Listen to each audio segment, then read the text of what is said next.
شادی میں محفل کرنا، نعت خوانی کرنا، قرآن خوانی کرنا بہت اچھی بات ہے، بڑا اچھا طریقہ ہے، لیکن اس کو فارمیلٹی نہ بنا دیا جائے کہ جناب ہمارے پہلے 4 فنکشن ہوتے تھے، اب 5 ہوں گے۔ ایک جو ہے وہ نعت خوانی ہو جائے گی جس میں اللہ رسول کی باتیں ہو جائیں گی، باقی سارے وہ کام بھی ہوں گے جو اللہ کو ناراض کرنے والے ہیں۔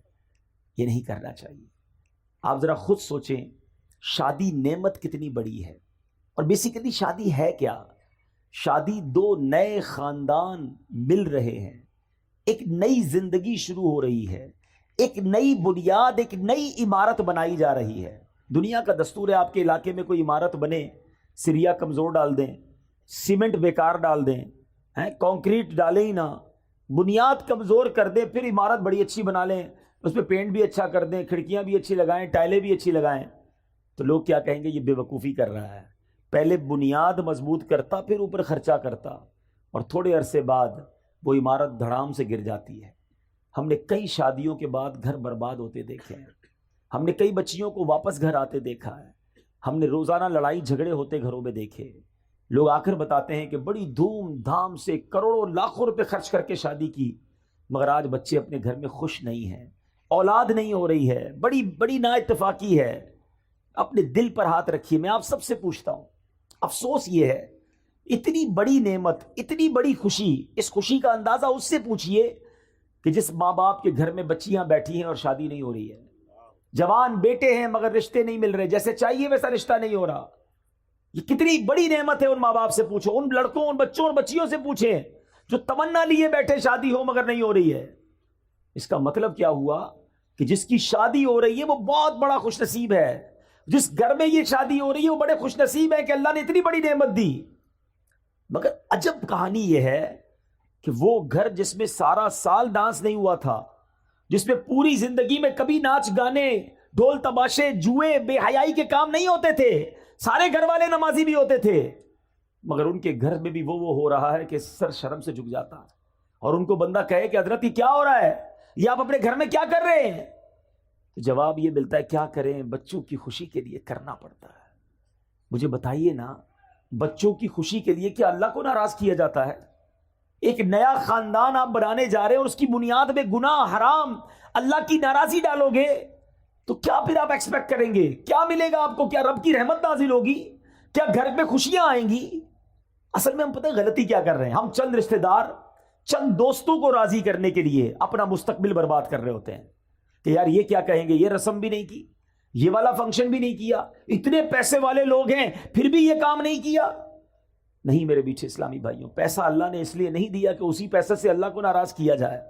میں ایک صاحب سے ملا، بڑے کمال کی شخصیت ہے، بہت پیسہ اللہ نے دیا ہے، کہتے ہیں میں جب بھی بچوں کی شادی کرتا ہوں نا، یہ الٹے سیدھے فنکشن پہ خرچ نہیں کرتا، پیسے بچاتا ہوں اور اپنے بچوں کی شادی کے ساتھ 12 غریب بچوں کی بھی شادیاں کرتا ہوں۔ کرونا خرچ اگر ایسے کرنا ہے تو ضروری ہے کہ پیسہ دکھانے کے لیے اتنا پیسہ لٹایا جائے کہ پورے گاؤں میں نام بھی تو ہونا چاہیے نا کہ ہمارے گاؤں کی سب سے بڑی شادی تھی، فلاں قسم کی گاڑیاں آئیں، فلاں کتنے قسم کے کھانے تھے۔ ٹھیک ہے، ہر کام ناجائز نہیں ہوتا، لیکن مجھے بتائیے کتنے ناجائز کام کرتے ہیں؟ نہ کریں ایسا۔ میں تمام نوجوانوں کو یہ درس دیتا ہوں، آپ اسٹینڈ لیا کرو، آپ نے اپنی بیوی کے ساتھ، اپنی فیملی کے ساتھ وقت گزارنا ہے۔ آپ کہو کہ نہیں جناب میری شادی میں حرام نہیں ہوگا کیونکہ بعد میں پریشان میں نے ہونا ہے، اگر اللہ ہی ناراض ہو گیا تو میری اگلی نسلوں میں کیا ہوگا؟ ہم خود نوجوان اسٹینڈ لیں، ماں باپ بعض اوقات مجبور ہو جاتے ہیں کہ کیا کریں، جوان بیٹا مانتا نہیں ہے، بیٹی لڑتی ہے کہ مجھے یہ سارے کام کرنے ہیں۔ نہیں میرے بیٹھے اسلامی بھائیو، یہ لاجیکلی بھی ٹھیک نہیں ہے۔ میں آپ سے سوال پوچھتا ہوں، آپ کو کوئی شخص آئے اور آپ کے گھر میں بڑا سا تحفہ دے کر جائے، یا آپ قرضے میں ہو اور وہ کہے میں تمہارا قرضہ ادا کر دیتا ہوں، یا آپ کو نوکری چاہیے وہ آپ کو نوکری دلا دے، بتاؤ اس بندے کو ناراض کرو گے؟ یار اتنی مصیبت میں مجھے کام آیا، قرضہ دلا دیا، نوکری چاہیے تھی نوکری دلا دی، اتنا خوبصورت تحفہ مجھے دیا۔ دنیا میں جو ہمارے ساتھ احسان کرتا ہے ہم اس کو خوش کرتے ہیں، اور عجب کہانی یہ ہے کہ رب ہم پر اتنا بڑا احسان کرتا ہے اور ہم رب کو ناراض کرتے ہیں۔ یہ عقل میں بھی نہ آنے والی بات ہے۔ سچ بات یہ ہے کہ گھر میں اگر رب خوشی دینا، ہم صدقہ بڑھائیں، ہم سجدے بڑھائیں، ہم خیرات بڑھائیں، ہم دعائیں بڑھائیں کہ یا اللہ تیری رحمت سے تو نے یہ خوشی دی ہے، مالک اس میں اب برکت ڈال دینا، اے اللہ یہ خوشیاں باقی رکھنا، اے اللہ ان خوشیوں کو نظر نہ لگ جائے، اے اللہ زوال نعمت سے بچانا۔ ارے رب کی طرف سے عطا ہو تو ہمارے سجدے اور شکر بڑھنے چاہیے، مگر عجیب لوگ ہیں ہم کہ وہ عطائیں بڑھاتا ہے، ہم خطائیں بڑھاتے ہیں۔ وہ عطائیں بڑھاتا ہے، ہم اللہ کو ناراض کرنے والے کاموں میں لگ جاتے ہیں۔ تھوڑے پیسے ہوتے ہیں نا، کسی کے پاس غریب ہوتا ہے، تھوڑے گناہ ہوتے ہیں کیونکہ گناہ کرنے کے لیے پیسے ہی نہیں ہوتے، روز دعا کرتا ہے یا اللہ مالدار کر دے، پیسے والا کر دے، اور اللہ نے اگر مال میں برکت ڈال دی اب کیا کرتا ہے؟ اور گناہ کرتا ہے۔ اب تو مزہ آیا، اب تو پیسے آئے، اب ارمان پورے کروں گا، اس لیے دیے تھے رب نے پیسے۔ ارے اللہ نے پیسے دیے تو تم صدقے بڑھاتے نا، غریبوں کی مدد کرتے، سجدے بڑھاتے۔ خدا را میرا پہلا درس یہی ہے، جس خاندان میں شادی ہو رہی ہے، میں آپ کا بھائی ہوں، میں آپ کا بھلا چاہتا ہوں، آپ کی آگے کی زندگی میں بھی آپ خوشحال رہے یہ چاہتا ہوں، اور خوشحال وہی رہے گا جس سے رب راضی ہے۔ مجھے جواب دیجئے، خوشیاں دینے والا کون ہے؟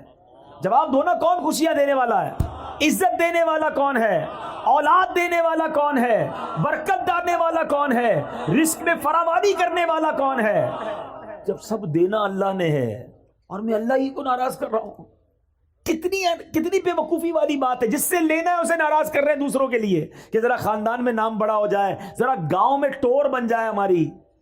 نہ کیا کرو ایسا، جس سے رب راضی ہے اللہ اس سب کو راضی کر دے گا۔ آپ رب کو راضی کرنے کی فکر کیا کرو، ہمیشہ اپنی ہر خوشی میں بھی رب کو یاد کرو، اللہ کے حبیب کو یاد کرو۔ غم میں بھی ہماری ایک لمٹ ہے، ہماری باؤنڈری ہے، شریعت ہمیں باؤنڈری دیتی ہے۔ بڑا پیارا مذہب ہے ہمارا، خوشی منانے کا بڑا پیارا انداز ہے۔ خوشی منائیے، کس نے منع کیا؟ اچھا کھانا پکائیں، کھلائیں، سب کو کھلائیں، لباس جائز پہنے، اوکے، مگر اس لیے مہنگا لباس پہنوں کہ دوسروں کو غریب دکھاؤں، دوسروں پہ تکبر کروں، یہ اجازت نہیں ہے۔ اسی طرح غم میں آپے سے باہر ہو جاتے ہیں لوگ، اللہ نہ کرے کسی کی میت ہو جائے، ایسا آل فال بکتے ہیں، ایسی باتیں منہ سے نکالتے ہیں کہ بندہ گھر میں میت تھی، بڑا واقعی پرابلم ہے، مگر ایمان چلا گیا یہ تو اس سے بھی بڑا پرابلم ہے نا، ایمان سے بھی ہاتھ دھو بیٹھتے ہیں۔ تو خدارا اپنے آپ کو قابو میں رکھا کرو، چاہے خوشی ہو چاہے غم ہو، ہم مسلمان ہیں، ہماری کچھ شرعی باؤنڈری ہے، اس کے اندر رہ کر ہی خوشی بھی منائیں، اور اس کے اندر رہ کر ہی ہمارا جو بھی غم کا معاملہ ہے اس کو پورا کرنا چاہیے۔ بہرحال میں رب سے دعا کرتا ہوں کہ مولا جو پیچھے گناہ ہو گئے معاف فرما دے، اور آئندہ زندگی تیری رضا والے کاموں میں گزارنا نصیب فرما، خوشی میں بھی ہمیں تجھے راضی کرنا نصیب فرما، اگر کوئی تکلیف بھی آئے تو ہمیں صبر کرنا نصیب فرما، اچھی عادتیں سیکھو۔ نبی پاک فرماتے ہیں رجب اللہ کا مہینہ ہے، شعبان میرا مہینہ ہے، اور رمضان میری امت کا مہینہ ہے۔ بڑے پیارے مہینے کنٹینیو سیکوینس کے ساتھ آ رہے ہیں، گویا رحمتوں کی برسات آ رہی ہے۔ کیا پیاری بات ایک بزرگ فرماتے ہیں سال جو ہے نا وہ درخت کی مانند ہوتا ہے، year like a tree، رجب اس کے پتے ہیں، رجب اس کے پتے ہیں، شعبان اس کی شاخیں ہیں، اور رمضان اس کا پھل ہے۔ پتے لگنے کا وقت آ گیا ہے، تیاری کرو، عبادت کی تیاری کرو، توبہ کی تیاری کرو، اللہ کو راضی کرنے کی تیاری کرو۔ علامہ صفوری رحمۃ اللہ تعالی علیہ کا کتنا پیارا فرمان ہے، کہتے رجب بیج بونے کا مہینہ ہے۔ آپ تو یہاں گاؤں میں فصلیں وغیرہ ہوتی ہیں نا، کھیتی باڑی بھی جانتے ہوں گے، پہلے کیا کرتے ہیں؟ بیج ڈالتے ہیں، پھر پانی ڈالتے ہیں، کھاد وغیرہ ڈالتے ہیں، پھر انتظار کرتے ہیں کہ یا اللہ فصل اگ جائے۔ کیا پیاری مثال دی، فرمایا رجب بیج بونے کا مہینہ ہے، شعبان ان بیجوں پر پانی ڈالنے کا مہینہ ہے، اور رمضان فصل کاٹنے کا مہینہ ہے۔ فرماتے جو رجب میں عبادت کا بیج نہیں بوئے گا، شعبان میں ان بیجوں پر اپنے آنسوؤں سے آبیاری نہیں کرے گا، وہ رمضان میں رحمت کی فصل کیسے کاٹے گا؟ رجب کی پہلی رات آتی ہے نا، اس رات سبحان اللہ جو دعا مانگی جائے اللہ کی رحمت سے قبول کی جاتی ہے۔ اور رجب کے پہلے روزے کے بارے میں نبی پاک نے فرمایا رجب کا پہلا روزہ 3 سال کے گناہوں کا کفارہ ہے، دوسرا روزہ 2 سال کا کفارہ، تیسرا روزہ 1 سال کا کفارہ، اور ہر دن کا روزہ 1 ماہ کا کفارہ ہے۔ تو اتنا برکت والا مہینہ، اس کا مطلب کیا ہے؟ عبادت کے لیے تیار ہو جائیں، نفلی روزوں کے لیے تیار ہو جائیں، نمازوں میں سستی ہے تو اس کو دور کریں۔ اور یہ جو مہینہ گزر رہا ہے، اللہ اکبر، اس مہینے میں کتنی مبارک ہستی، خلیفہ اول امیر المومنین سبحان اللہ. حضرت ابو بکر صدیق رضی اللہ تعالیٰ عنہ کی نسبت اس مہینے کو ہے. اس سیدنا ابو بکر صدیق کے بارے میں چند باتیں عرض کر کے, کیونکہ بیان میں بہت لمبا چوڑا نہیں کر سکوں گا, تو 2-3 باتیں کر کے انشاءاللہ اپنی گفتگو ختم کرتا ہوں. حضرت ابو بکر صدیق رضی اللہ تعالیٰ عنہ کی کیا شان تھی, کیونکہ عادتوں پر بات ہو رہی ہے, مینرز پر بات ہو رہی ہے, اخلاق کیسے ہونے چاہیے, کن بری باتوں سے بچنا ہے. صدیق اکبر رضی اللہ تعالیٰ عنہ ایک بار نبی پاک علیہ الصلوۃ والسلام نے کمال کی بات فرمائی. آقا فرماتے اچھی خصلتیں 360 ہیں, اچھی عادتیں 360 ہیں, اور اللہ تعالیٰ جب کسی سے بھلائی کا ارادہ فرماتا ہے اس کی ذات میں ایک خصلت پیدا فرما دیتا ہے اور اسی کے سبب اسے جنت میں داخل کر دیتا ہے. یہ بہت بڑی بات ہے کہ اچھی عادتیں اندر ہوں, گناہوں سے بچے انسان. اب صدیق اکبر رضی اللہ تعالیٰ تو کمال ہے نا, سوال کیسا کر لیا, کہا حضور کیا کوئی ایسا بھی ہے جس کے پاس یہ ساری 360 خصلتیں ہوں, ایک خصلت جیسے ملے اللہ اسے جنت دے دیتا ہے. حضور کوئی ایسا بھی ہے کہ جس کے اندر یہ 360 خصلتیں موجود ہوں؟ نبی پاک فرماتے ہیں اے ابو بکر تمہارے اندر یہ ساری خصلتیں موجود ہیں. اللہ, ایسے ہی نہیں پیار کرتے ہم صدیق اکبر رضی اللہ تعالیٰ عنہ سے.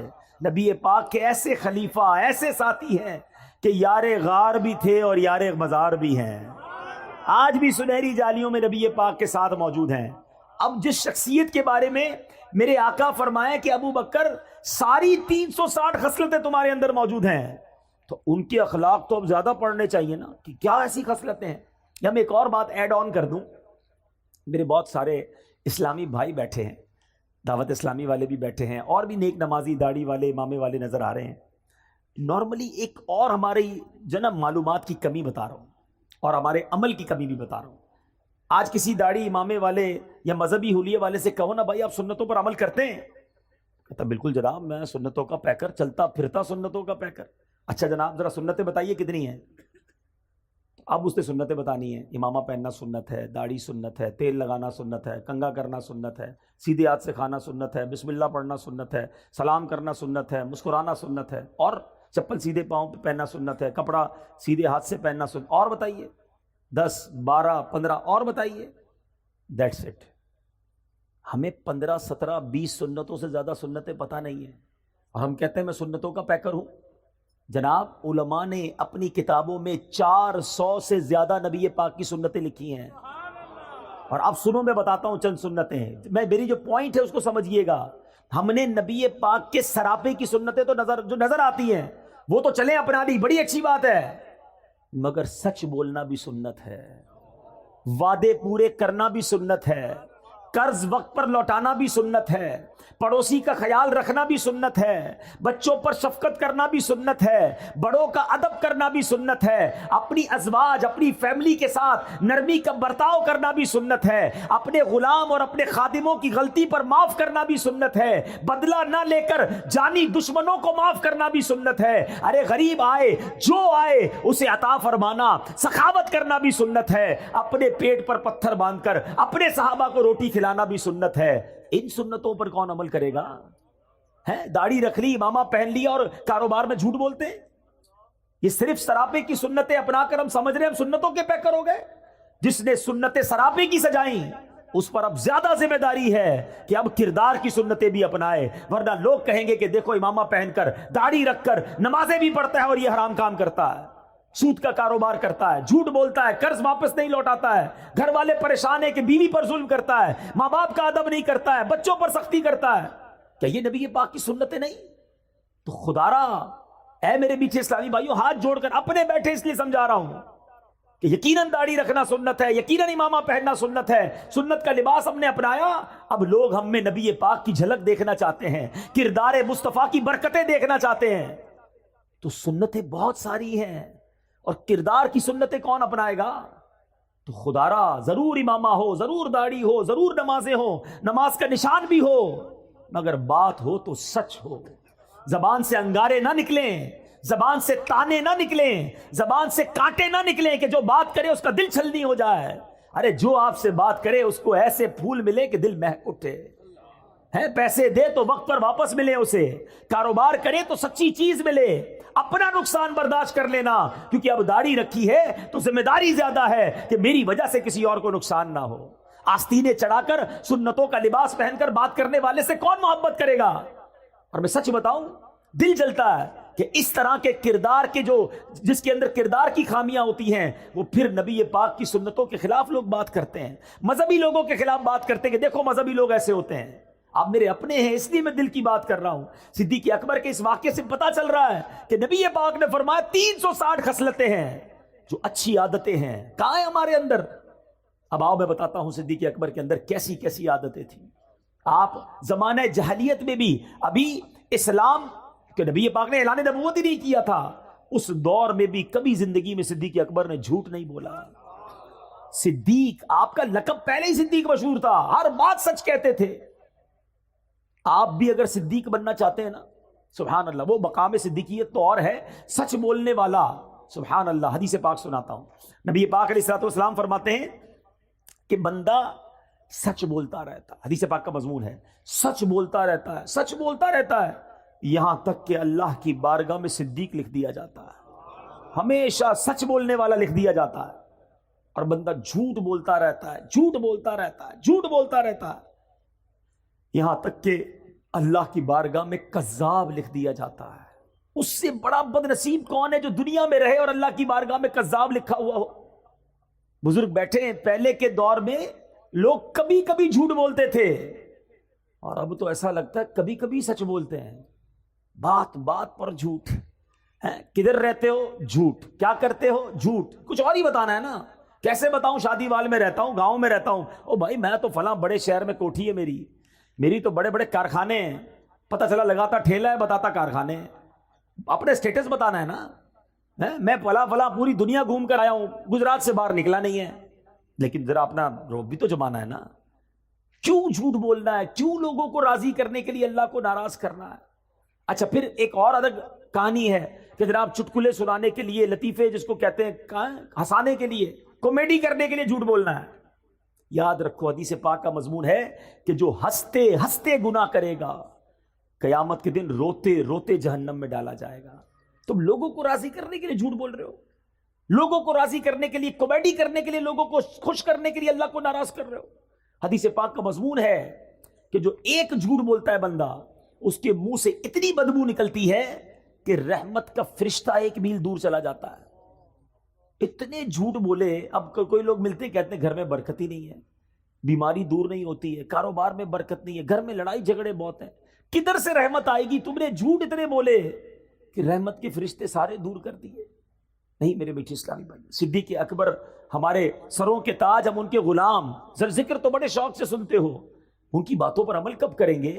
آؤ آج نیت کریں، کچھ بھی ہو جائے ہم نے انشاءاللہ ہمیشہ سچ بولنا ہے۔ شیطان ڈالے گا دماغ میں کہ جناب تم سچ بولو گے تو تمہارا مال کیسے بکے گا، دوسرے لوگ جھوٹ بول کے بیچ دیں گے، دوسرے لوگ آگے بڑھ جائیں گے، ابے کسی کو نہیں دیکھنا ہے۔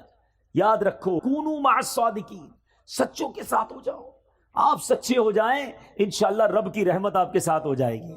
سچ بولنے سے کام بند نہیں ہوگا، اللہ اور عطا فرمائے گا، غیب کے خزانوں سے عطا فرمائے گا۔ صدیق اکبر رضی اللہ تعالیٰ عنہ کی باتیں تو اتنی ہیں سبحان اللہ کہ میں ساری رات ہی بیان کرتا رہوں۔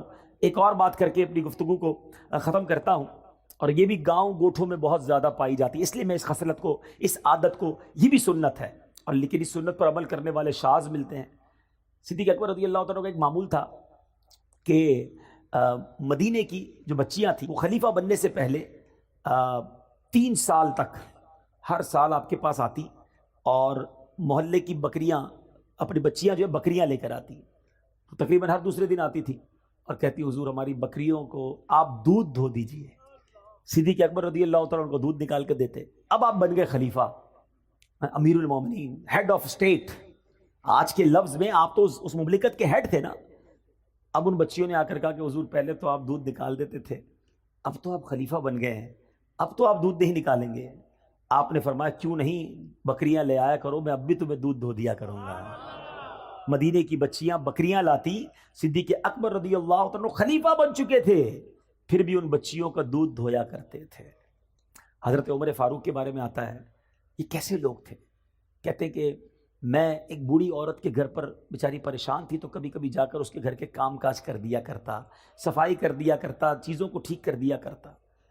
ایک بار گیا تو بوڑھی عورت نے کہا کہ پہلے ہی سارا کام ہو گیا ہے، گھر صاف ستھرا تھا، ایوری تھنگ مینج، کہ کون آیا تھا؟ کہ پتہ نہیں کون آیا تھا، کوئی آیا تھا اور آ کے کر کے چلا گیا۔ اچھا، دوسرے دن گئے، پھر گھر کا کام پہلے ہو گیا۔ تیسرے دن گئے، پھر گھر کا کام حضرت عمر سے پہلے ہو گیا، عمر فاروق رضی اللہ عنہ سے پہلے۔ کہتے کون ہے جو مجھ سے پہلے آ کر گھر کے سارے کام کر جاتا ہے؟ اب ایک رات حضرت عمر فاروق کہتے ہیں میں دن میں آ کر چھپ جاؤں گا۔ اب آ کر شام کو چھپ گئے، دیکھا کہ خلیفۃ المسلمین امیر المومنین حضرت ابو بکر صدیق تشریف لائے۔ اس بوڑھی عورت کے گھر میں جھاڑو لگایا، اس کے کپڑے اور اس کے سارے کام کاج ٹھیک کیے، اور اس کے بعد تشریف لے گئے۔ کیا سیکھنے کو ملا؟ کہ خلیفہ بننے کے بعد بھی عاجزی کا پیکر ہے، انکساری کا پیکر ہے، ڈاؤن ٹو ارتھ ہیں۔ اور آج ہمارا کیا حال ہے؟ تھوڑے پیسے مل جائیں، تھوڑی نمبرداری مل جائے، کسی ملک کا ویزا لگ جائے، او ہو، پھر تو ہمارا سٹائل ہی الگ ہے نا۔ پہلے محلے میں کوئی جانتا نہیں تھا، آج تھوڑا نام پاکستان میں مشہور ہو جائے، پھر تو انداز ہی بدل جاتا ہے۔ بندہ مالدار ہو کر آج کل یہ ہو گیا، غریب رشتہ دار کو پہچاننا چھوڑ دیتے ہیں کہ میں کیسے بتاؤں یہ میرا چاچا ہے، یہ بیچارہ پگڑ باندھے والا، یہ دیہاتی آدمی، میں کسی کو کہوں گا میرا ابا ہے، میرا چاچا ہے، تو لوگ مذاق اڑائیں گے۔ استغفر اللہ، یہ سیکھا ہم نے، یہ اسلام کی تعلیمات ہے۔ یقین کرو میرے بیچ اسلامی بھائیوں، تکبر ایسا گناہ ہے، اللہ کو اتنا ناپسند ہے کہ روایتوں کا مضمون ہے کہ متکبر کو قیامت کے دن چوٹیوں کی شکل میں لایا جائے گا اور لوگ مسل مسل کر اس کے اوپر سے گزر رہے ہوں گے۔ تکبر ہی تو کیا تھا شیطان نے۔ حضرت آدم علیہ السلام کے سامنے دیکھ کر کیا کہا تھا؟ انا خیر من، میں اس سے بہتر ہوں، اے اللہ تو نے اس کو مٹی سے بنایا، مجھے آگ سے بنایا ہے۔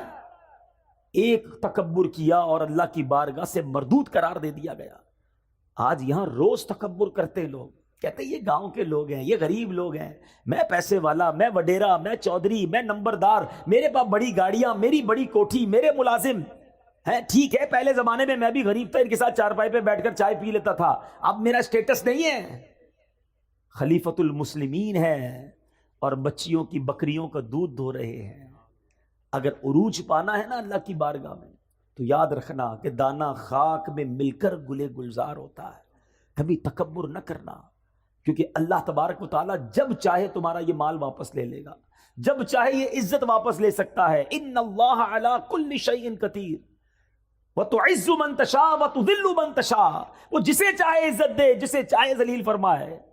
تو میرے بیچ اسلامی بھائیوں، سیکھو کہ ہم نے کبھی تکبر نہیں کرنا ہے۔ اگر مال دیا اللہ نے دیا ہے، ہمیں اور جھک جانا ہے۔ کہتے نا وہ درخت جھکا ہوا ہوتا ہے جس میں پھل لگے ہوئے ہوتے ہیں، تو جھک کر رہیے، عاجزی کا پیکر رہیے۔ سیکھیے اپنے بزرگوں سے، اپنے اسلاف سے، کہ وہ کتنا بھی بڑا مرتبہ ہو جاتا تھا، وہ عاجزی کا پیکر رہتے تھے۔ آج ہاتھ ملانا پسند نہیں کرتے۔ ایک اور بات بتا دوں، یہ جو غریب رشتہ دار ہیں نا، جی ہاں، رشتہ دار ہماری اصل ہیں، کبھی انہیں مت بھولنا، ان کا بڑا مرتبہ ہے۔ عام مسلمان کو صدقہ دو تو ایک ثواب ہے، احادیث کا مضمون ہے اگر کوئی اپنے رشتہ دار کو صدقہ دے اس کو ڈبل ثواب ملتا ہے، ایک صدقے کا ثواب، ایک رشتہ داری نبھانے کا ثواب۔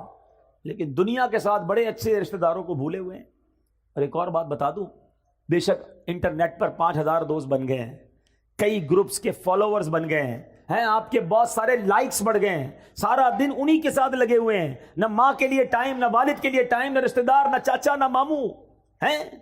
جب بیمار پڑو گے نا بستر پر، تو وہ 5000 فرینڈز جو انٹرنیٹ پہ بنائیں، کوئی بھی بستر کے کنارے کھڑا نہیں ہوگا، وہی بھائی، وہی بہن، وہی ماموں، وہی چاچا، یہی لوگ کام آئیں گے۔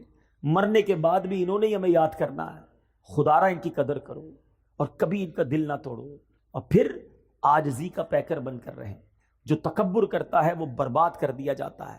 آخری حدیث سنا دیتا ہوں کہ کتنی بری بلا ہے تکبر، کہ جس کے دل میں رائی کے دانے کے برابر تکبر ہوگا۔ نبی پاک فرماتے ہیں جس کا مضمون ہے رائے کا دانہ ہوتا کتنا ہے، اتنا سا، سمجھایا کیسے پیارے انداز، اتنا بھی تکبر ہوگا، وہ جنت میں داخل نہیں ہوگا۔ جنت میں جانا ہے نا، تو دل کو تکبر سے پاک کر لیں، ہمیشہ سب کو عزت دیں، سب کو پیار دیں۔ بلکہ میں آپ کو ایک مشورہ دیتا ہوں، جب آپ دیکھیں نا کوئی بیچارہ غریب سے کپڑوں میں ہے، یا ایسا ہے جس کو لگتا ہے یہ بہت بیچارہ پریشان ہے، اس کو کوئی عزت نہیں دے رہا ہوگا، آگے بڑھ کے آپ اسے سینے لگا لیا کرو۔ یقین کرو اتنا اس کو بھی مزہ آئے گا اور آپ کو بھی مزہ آئے گا، اس کی آنکھوں میں چمک آ جائے گی۔ بعض اوقات تو رو پڑتا ہے سامنے والا کہ شاید کئی مہینے ہو گئے کسی نے سینے نہیں لگایا تھا، کسی نے پیٹ نہیں تھپکی، کسی نے طبیعت نہیں پوچھی، طبیعت پہ نہیں پوچھتے۔ غریبوں کا خیال رکھے۔ یہ جو بعض اوقات یہ ٹھیلے پہ لوگ بیچ رہے ہوتے ہیں نا، کوئی چنے بیچ رہا ہوتا ہے، کوئی بیچارہ بھٹا بیچ رہا ہوتا ہے، جو چھوٹی چھوٹی چیزیں بیچتے ہیں.